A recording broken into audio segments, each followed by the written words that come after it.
All right, so today we're going to be diving deep into APR industries. Okay. And wow, you've given me a lot to work with: investor presentations, quarterly reports, credit rating analyses, all sorts of things. Yeah, the whole shebang. So we're going to break it all down, focusing on their latest performance, guidance, and what it all needs for their future in the energy, transportation, and telecom sectors. Sounds good. Ready to get started? Absolutely. Okay. One thing that really jumped out at me is how APR is framing this moment Okay. as a tsunami of change. Oh, They're even comparing it to the steam engine revolution in terms of the impact it will have on the world. wow. They see themselves riding this wave, particularly in the energy transition. Okay, so they're not just talking about incremental growth here. They're predicting a complete transformation of the energy landscape. Yeah.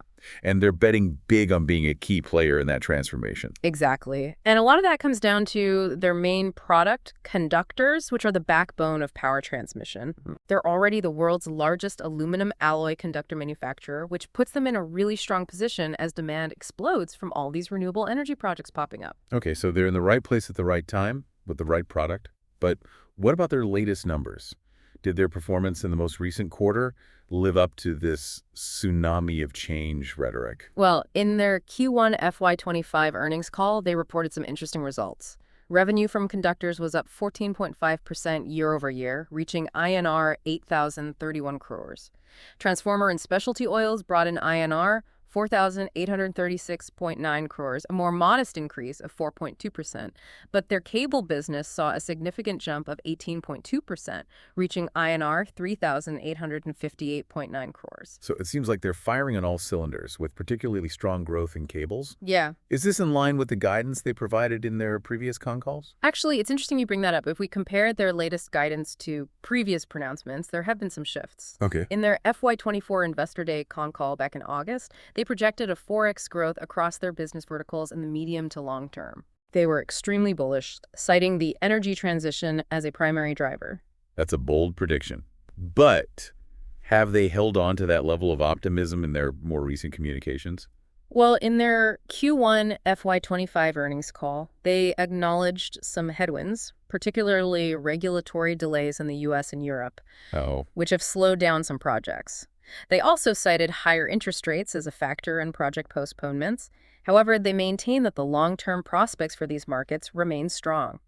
so a bit of a reality check, but they're not backing down from their overall growth ambitions. What about their specific guidance on revenue, margin, and PAT growth?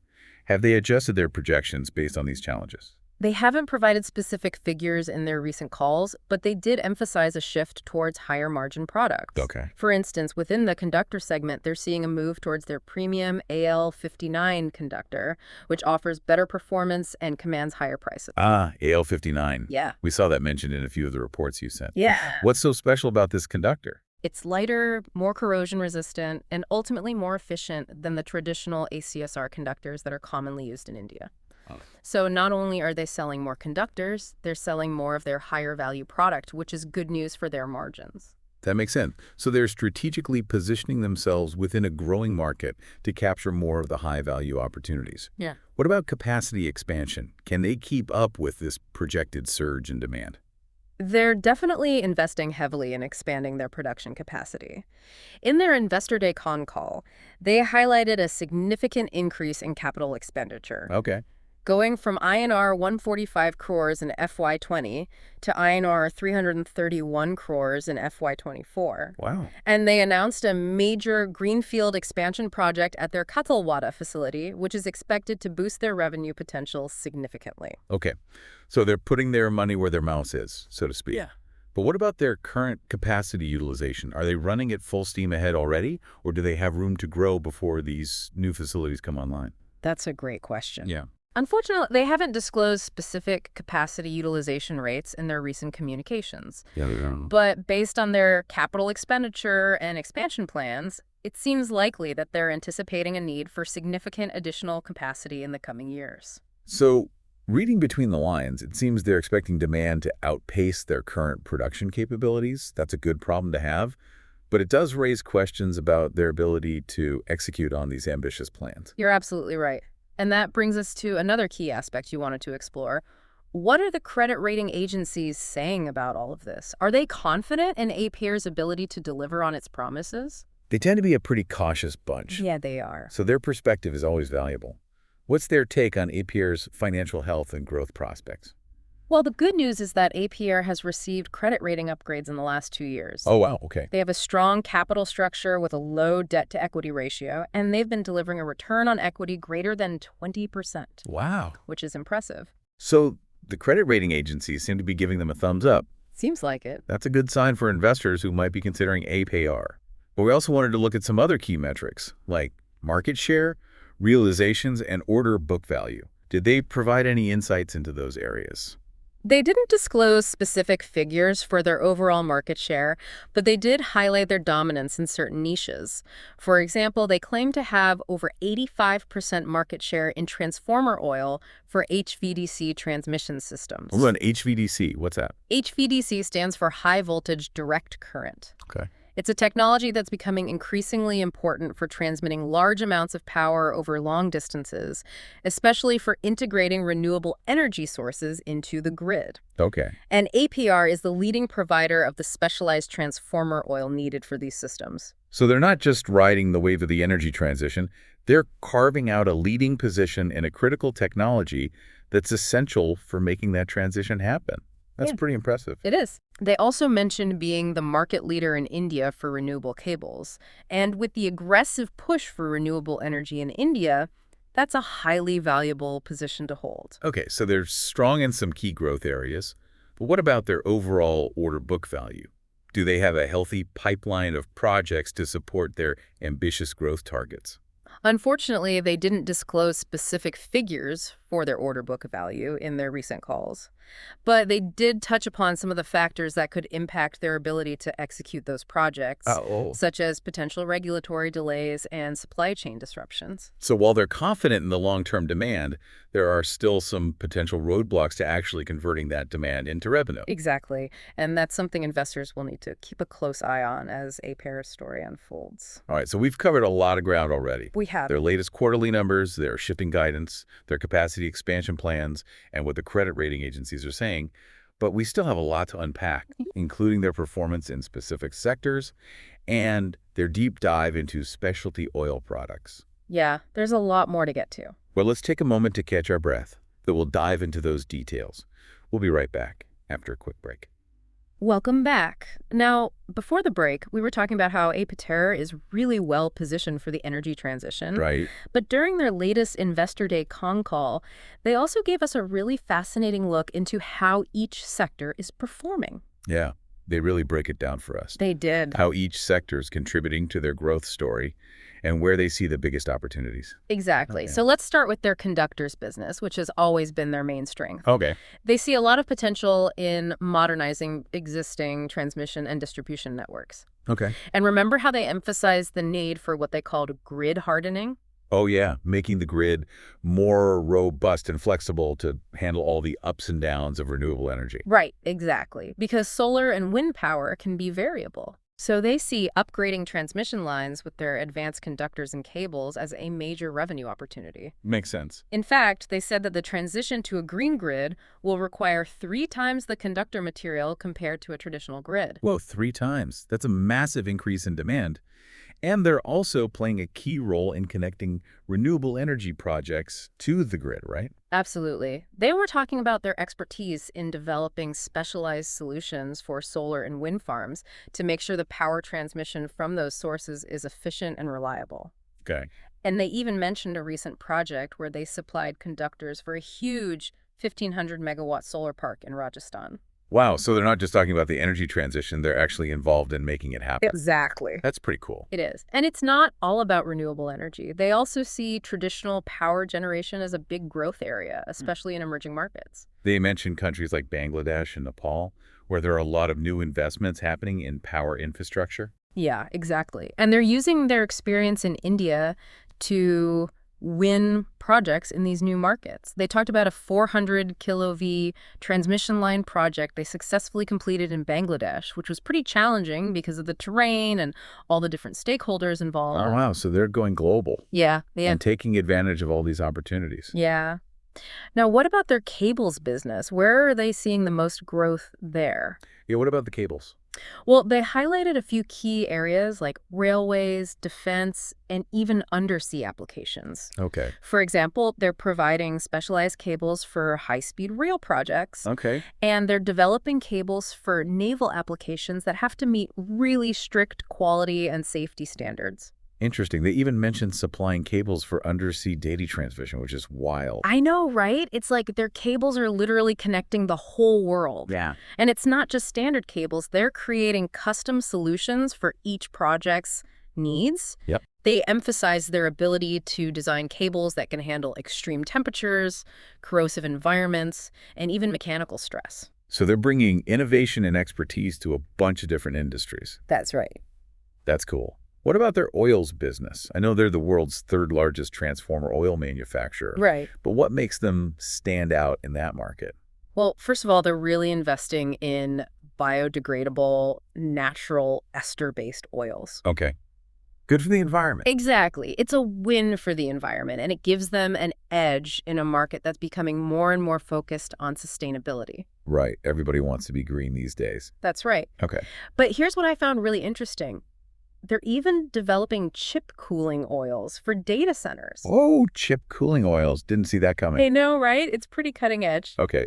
They mentioned this during their Investor Day Concall, right? Yeah, they highlighted it as a new market with huge growth potential because data centers are getting bigger and using more power. Right. Managing the heat generated by all those powerful chips is becoming a big challenge. Okay. And APR is using their expertise in dielectric fluids, the kind used in transformers, to create special oils that can cool those chips efficiently and make sure data centers run reliably. Wow. So they're thinking ahead, not just supplying the infrastructure for the energy transition, but also about how their expertise can be used in these brand new technologies. Exactly. It's a forward-thinking approach. Yeah, it is. And they're not stopping there. They also talked about their specialty oil products, Okay. like technical and pharmaceutical-grade white oils, Right. which are used in a ton of different industries. Yeah, during the Concall, they actually said they discovered new uses for these oils every day. Wow. And get this, they said that the sticky part of diapers is a hot melt adhesive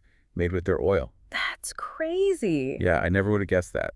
It's amazing how many uses they have. And focusing on higher margin products like these is clearly helping their EBITDA growth. Okay, so we've got conductors, cables, and all these different oils. Mm-hmm. What about their overall demand forecast? Did they give us any numbers during the Concall? They didn't give specific numbers, but they did talk about some important trends that will influence demand in the coming years. Like what? Well, first, they emphasized the continued growth of renewable energy, particularly in India. Okay. They expect to see a lot of investment in solar and wind power projects, which will drive demand for conductors, cables, and their specialized oils. So they're betting big on India. They are. Okay. And they also mentioned modernizing existing grids, not just in India, but globally. Right, because as grids get older and less reliable, utilities have to invest in upgrades and replacements. Right. Which creates a great market for APR's products and services. So lots of opportunity there. And they also see growth in emerging markets. Yes, places where demand for power infrastructure is growing fast as economies develop and populations increase. Yeah. They highlighted countries like Bangladesh, Nepal, and several in Africa as key growth markets. Yeah. They've already established a presence in some of those areas and are actively pursuing new projects. So they're painting a picture of a really dynamic global market for their products. Yeah. But they did mention some potential challenges, right? Yes, they did. They mentioned things like the volatility of raw material prices, like aluminum and copper, which are key ingredients for their products. Okay. And they also highlighted the possibility of regulatory delays and supply chain disruptions, which we've seen happen in recent years. Right. So while they're optimistic about the long-term demand, they're also realistic about the uncertainties. Exactly. It's a balancing act. Okay. And it's something investors need to think about carefully when they're considering APR. All right. So we've talked about their performance in different sectors, their predictions for future demand, their profitability strategies, Yes. and the somewhat mysterious order book. Right. But there's one more thing we need to cover. Their commitment to ESG and sustainability. This is where they've been making some real progress. They're realizing that long-term success is tied to environmental and social responsibility. Right. They even had a whole section in their Investor Day presentation dedicated to ESG initiatives. Okay, well, let's take a quick break, and then we'll dive into those details when we come back. All right, we're back and ready to dig into APR Industries' commitment to ESG and sustainability. Okay. They've been making some pretty interesting moves in this area, recognizing that it's not all about profits anymore. Yeah, it's really becoming essential for companies to show they care about sustainability. Right. Investors, customers, even employees are looking for businesses that share their values. Right. They want to see action, not just words. Exactly. And APR seems to be taking this seriously. Yeah, they do. They dedicated a big chunk of their Investor Day presentation to this, right? They did, and it wasn't just the usual talk about being responsible. Okay. They actually presented a whole plan with specific targets and initiatives for different aspects of ESG. Okay, so let's get into it. What are some of the key points of their ESG strategy? Well, first and foremost, they're focused on reducing their environmental impact. Makes sense. They've set ambitious targets for reducing their greenhouse gas emissions, aiming for net zero by 2070. 2070, that's a long way off. Are they doing anything concrete in the meantime? Oh, yeah, absolutely. They've set interim targets for 2030, Yeah. aiming for a 50% reduction in their greenhouse gas emission intensity. Wow. Oh, okay. And they're putting several initiatives in place to reach these goals, like investing in renewable energy, improving energy efficiency, and reducing waste. They talked about things like investing in on-site solar installations and buying renewable energy through wind-solar hybrid power projects. Right. They want to be using 29% renewable energy by March 2026. Wow. And as of March 2024, they're already at 7%. Okay, so they're on their way, but they've still got some work to do. Yeah, they do. They also mentioned developing low-carbon products like their ACCC conductors. Yeah, those have a higher current carrying capacity and lower resistance compared to traditional conductors. So they can transmit more power with less energy loss, which shrinks the overall carbon footprint of power transmission. Okay, so they're thinking about sustainability not just in their own operations, but also in the products they make and how those products affect the environment. Exactly. That's great. They also highlighted their commitment to social responsibility, focusing on things like employee well-being, engaging with the community, and ethical sourcing practices. So give us some specifics. What are they actually doing in these areas? Well, for their employees, they're creating a safe and inclusive work environment. Okay. They've got diversity and inclusion programs, and they're investing in employee training and development. They mentioned programs to upskill their workforce and build a strong safety culture. Right. And they're also working with local communities through different initiatives, supporting things like education and healthcare programs, and providing disaster relief. So being a good neighbor. Exactly. Okay. And they're also committed to ethical sourcing, working with their suppliers to ensure fair labor practices and environmentally responsible production. They talked about their sustainable procurement initiatives, right? Yeah, they're trying to reduce the carbon footprint of the materials they buy by working with their suppliers. Right. They highlighted their efforts to source low-carbon aluminum and run awareness programs for suppliers to promote sustainable practices. It's interesting how they're taking this all-encompassing approach to sustainability, addressing environmental and social issues, both within their own company and in their supply chain. It is. I mean- And they're also focusing on being transparent and accountable. Okay. They're sharing their sustainability performance through different platforms like CDP, EcoVadis, and their own BRSR. Right. They mentioned getting a B score from CDP in 2023, which is better than a lot of other companies in India. Right. And they got a silver medal from EcoVadis, which is pretty good. Yeah, it is. Yeah.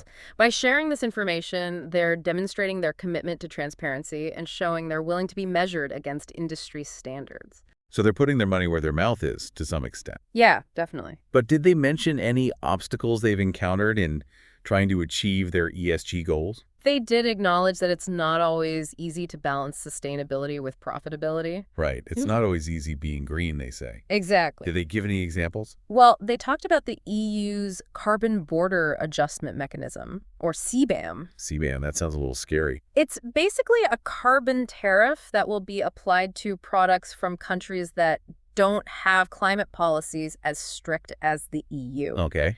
And since Apar exports a lot of aluminum conductors to the EU, Right. this policy could affect their competitiveness there. So they might get penalized for not meeting the EU standards. Yeah. So what are they doing about that? Well, they're trying to soften the blow of CBAM. Okay. They're working on getting green aluminum, which has a lower carbon footprint, Okay. and they're continuing to reduce their own emissions. So instead of fighting the policy, they're using it as an opportunity to improve their own sustainability and make themselves stronger in the EU market. Exactly. It's a smart move. Yeah. It shows that they're not just trying to comply. They're looking for ways to turn sustainability challenges into opportunities for innovation and growth. All right. So we've discussed APR's financial performance, their growth strategies, their ESG initiatives, and the challenges they're up against. Yeah, a lot of information. So now let's zoom out and look at the big picture. What does all this mean for investors? Is this a company worth investing in? Well, that's the question, isn't it? It is. And there's no simple answer. Investing is all about weighing the risks and rewards, and APR has both. Okay. On the plus side, they're leading in some key growth areas. Right. They're riding the wave of the global energy transition, and they have a solid track record. Mm-hmm. Plus, they're making a real effort to be more sustainable, which is important to a lot of investors these days. Right. But on the other hand, they've got competition.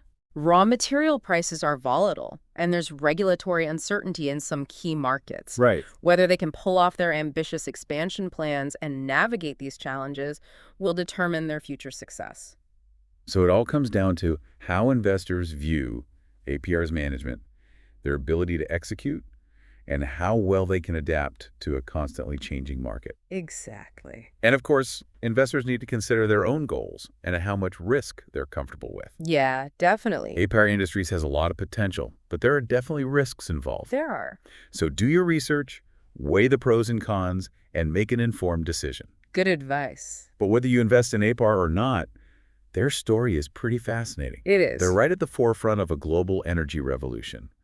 And it'll be interesting to see how it all unfolds for them. Yeah, it will. It's a good reminder that investing isn't just about numbers. Right. It's about understanding the companies and the bigger forces that are shaping their future. And remembering that when we invest in the stock market, we're really investing in the future. Yeah. We're putting our money on the companies we think will succeed in the years to come. And APR Industries is certainly making a big bet on the future of energy. They are. Well, thanks for joining us on this deep dive. Yeah, thanks for having me.